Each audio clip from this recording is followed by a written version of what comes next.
This is maple syrup, nature's sweetest gift to mankind, but really mostly to Canada. A barrel of maple syrup is worth more than 15 times the price of a barrel of crude oil. Most people who buy it have no idea how it's made or who controls the price. Canada doesn't just produce maple syrup, we control the global supply through a system that economists have compared to OPEC. There's a strategic reserve that holds enough syrup to supply the world for nearly an entire year. What looks like a simple breakfast condiment is actually one of the most tightly managed agricultural commodities on earth.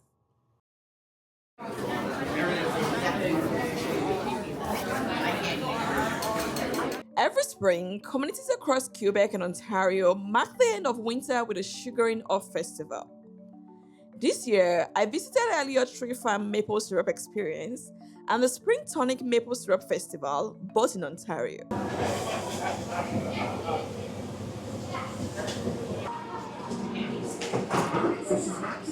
But past the maple taffy and the maple butter and the maple candles and the maple everything, there's a real industry operating underneath. A 500 ml bottle of maple syrup at the Elliott Tree Farm was selling for $28. To understand more about this industry, let's go back to the very beginning, starting with the tree itself, where the syrup comes from, and with the indigenous people who figured out this sweet treat. The sugar maple tree is quite a special tree.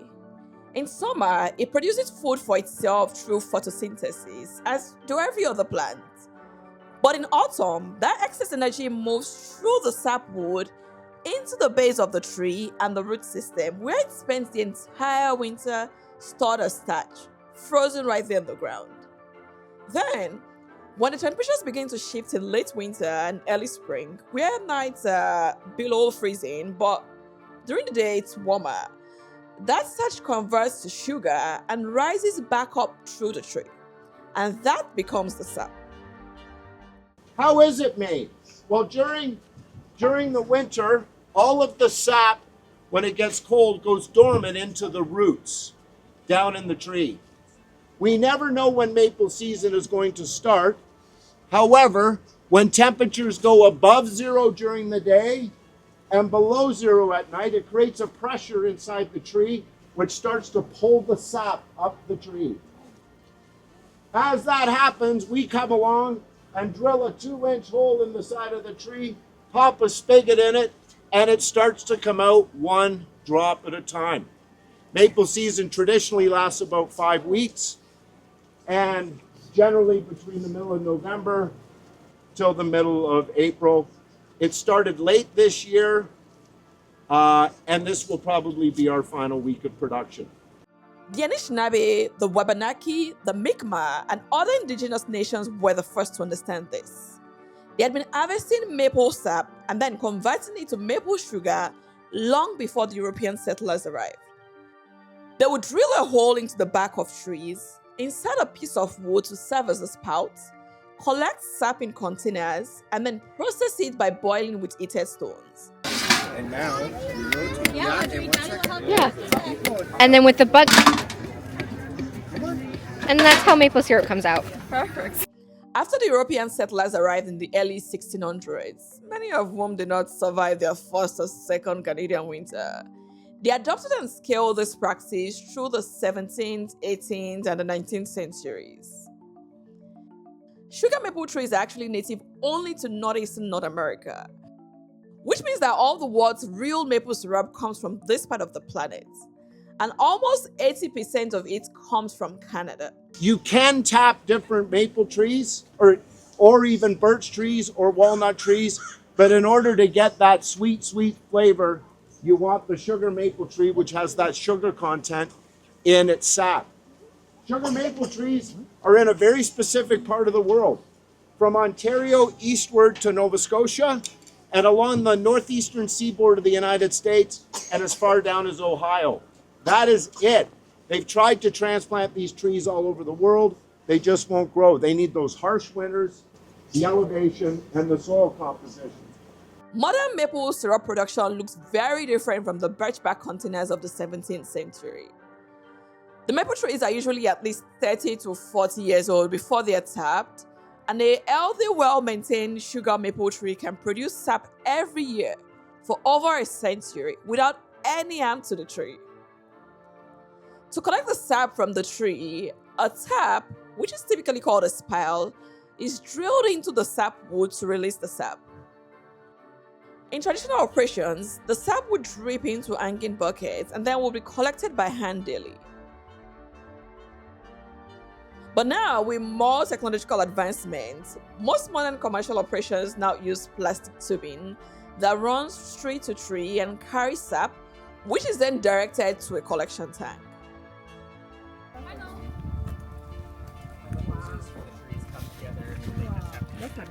Raw sap looks almost exactly like water. It's clear, slightly sweet, and typically contains about 2 to 3% sugar by volume. I'm not sure if you've had a taste of our raw sap. If you haven't, please come and try this. It's from this morning. You'll taste a little bit of sweetness in it. Make sure you taste our raw sap, partially cooked sap, which is even sweeter than maple syrup but can't be preserved because it's not boiled down far enough, our toffee over ice, and our pure maple sugar. However, it is 98% water. So what we do is we take those buckets, we bring them to the evaporator in the sugar shack because we have to evaporate the water out. And it's a long, arduous boiling process. It takes 40 liters of sap to produce just 1 liter of maple syrup. Wow. So it's an intense boiling process, and it's a natural sugar, nothing added. It's 100% pure. We're just boiling it down to 66 bricks. The entire harvesting window, when you can tap usable sap, lasts approximately 4 to 6 weeks, and it's typically from late February through to early April. The season is over when the temperature remains above zero during the day and night. So during maple season, it's going up, and then it's going down at night. And then it'll go cold like it did 2 days ago, and it stops again. So we have this stop, start, stop, start. The season is over once the temperatures go above zero day and night, and the sap runs up the tree. The sap has live microbes in it, and it goes milky.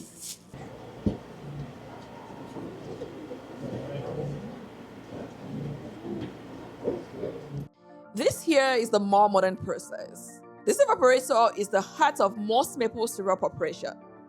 Raw sap flows in on one end, finished syrup comes out the other. What happens between those 2 points is controlled, sustained boiling for hours, sometimes an entire day, depending on volume. On average, it'll be about 16 hours.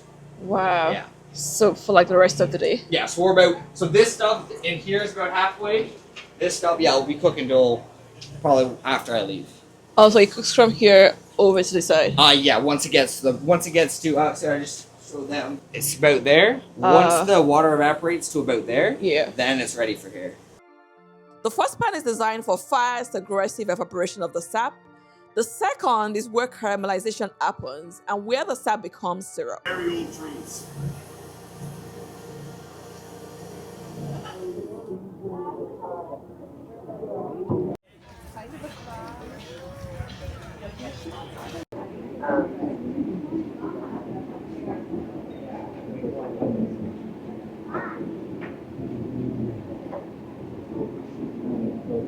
And in some places, like here at the Tiffin Conservation Center, you'll find a larger version of the evaporator. To get 1 liter of syrup, 40 liters of sap has to be boiled. Every liter of maple syrup you've ever purchased required 40 liters of raw material, a purpose-built facility, and hours of boiling. The remaining 39 liters left through the vent in that room as steam.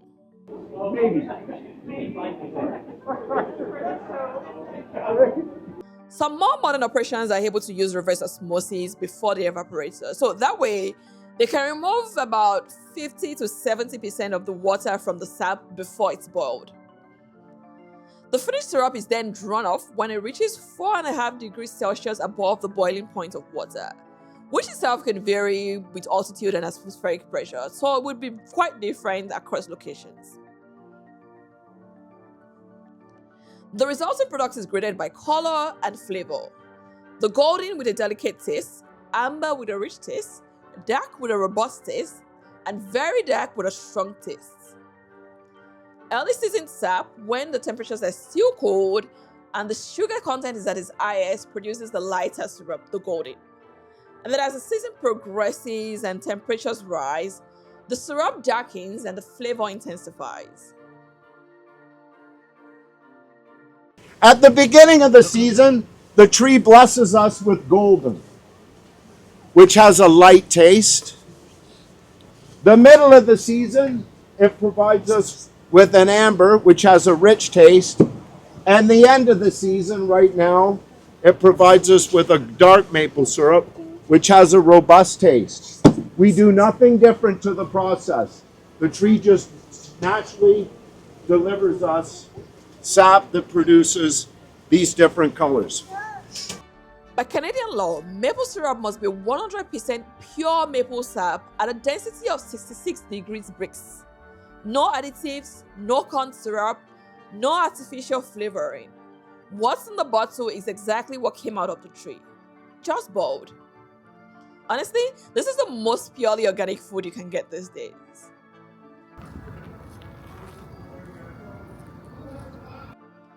Now, let's talk about who controls it and what they built to protect it. In 1966, Quebec maple syrup producers did something that almost never works in agriculture. They organized. Producteurs et Productrices Acéricoles du Québec. In English, the Quebec Maple Syrup Producers, or QMSP, was established as a producer-run marketing board with a mandate that was straightforward but also quite interesting. Every single licensed maple syrup producer in Quebec sells through them. If you're a licensed Quebec producer, you do not negotiate your own prices with international buyers. You don't sell directly to a grocery chain or to a distributor. You sell to the QMSP at a price the QMSP sets. The Federation manages the bulk sale, the export contracts, the pricing negotiations, and the global distributions. And producers are also subject to production quotas. Any syrup that is produced above the quota goes into the strategic reserve, and producers would only receive payment for it once it's eventually sold, which sometimes can take years. Ontario, on the other hand, does theirs a little differently. It's more of a free market here. We are not part of the Quebec Federation, but we're part of the Ontario Maple Syrup Producers Association. Now, I know many people have different opinions about the QMSP. But before collective supply management, Quebec maple producers operated in a very volatile spot market. A bumper crop year collapsed prices, a bad harvest would mean brokered contracts, income would swing widely. So in exchange for the QMSP stabilizations, producers had to give up market freedom. Canada makes 80% of the world's maple syrup. Most of it's made in Quebec. However, Ontario is a growing producer and is known to make the sweetest maple syrup of all. Indeed, we do make the sweetest, but Quebec still remains the largest producer in Canada and in the world. Quebec alone currently produces approximately 72% of all maple syrup in the entire world. Canada as a whole accounts for over 80% of global supply. As The Economist puts it, the QMSP is the OPEC of maple syrup. And like OPEC, it maintains something more. The Global Strategic Maple Syrup Reserve. Producers that generate surplus beyond their allocated quota will sell the excess into the reserve.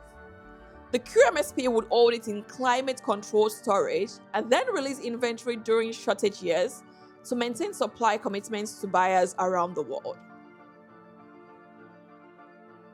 At its design capacity, the reserve across the 3 warehouses in Quebec can hold around 133 million pounds of maple syrup. That's approximately 218,000 barrels. At full capacity, that's a stockpile worth about $400 million sitting in warehouses in Quebec. But this video is not really about the QMSP, so let's look into the actual economics of maple syrup.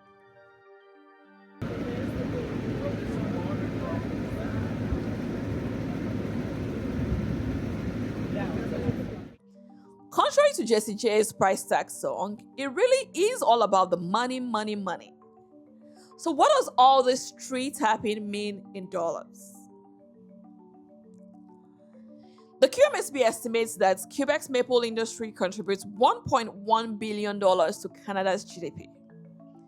The industry also generates tax revenues of $235 million to governments in Quebec and the rest of Canada. The global maple syrup market was valued at $1.5 billion in 2024, with projections putting it at $2.6 billion by 2032. In 2024, Canada set a production record of 19.9 million gallons of maple syrup.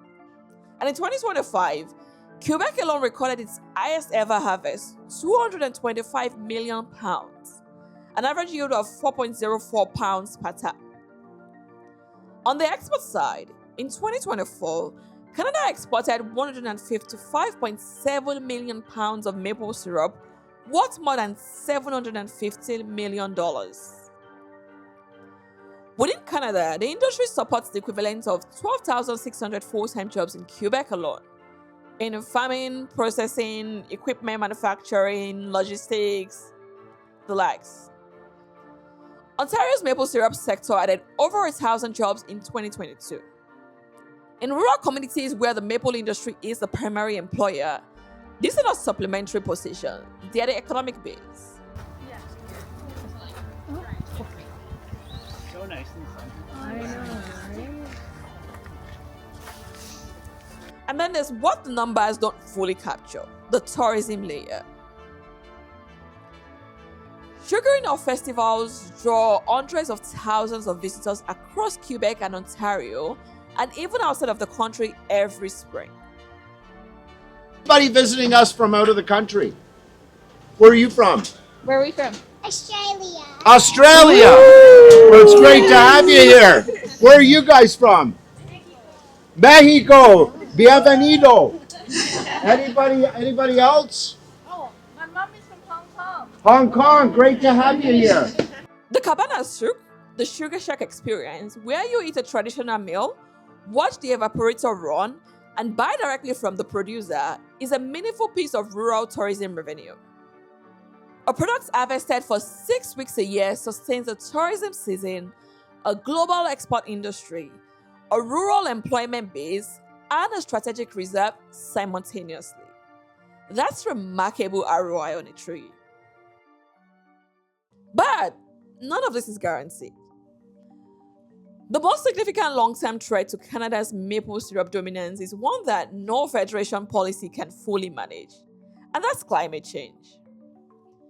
The freeze-thaw cycle that drives sap flow is temperature sensitive by definition.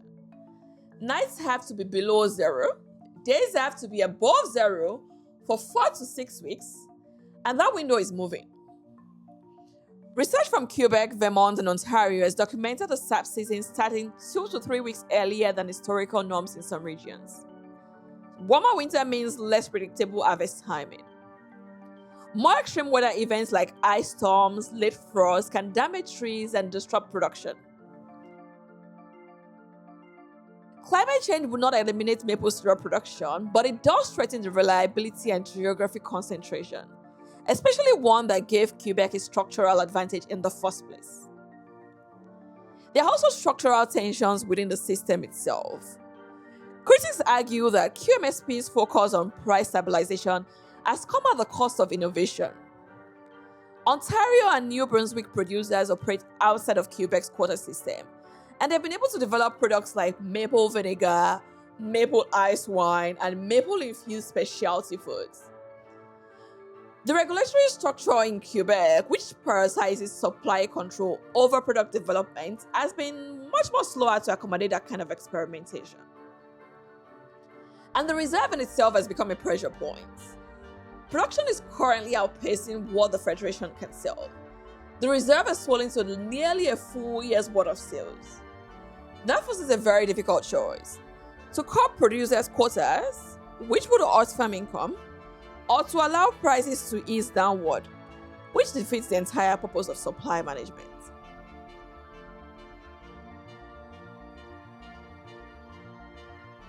Next time you're standing in a grocery store aisle, looking at a bottle of maple syrup and doing the math on whether $15 for 250 ml is actually reasonable, you now know that it took 40 liters of sap, a 4 to 6 weeks production window, a purpose-built evaporator, and trees that have been growing for decades to produce what's in that bottle. You'll know that the price wasn't set by a free market. It was set by a federation of producers who decided back in 1966 that the only way to protect a fragile, seasonal, geographically concentrated industry was to control it collectively. Thanks for watching, and see you soon.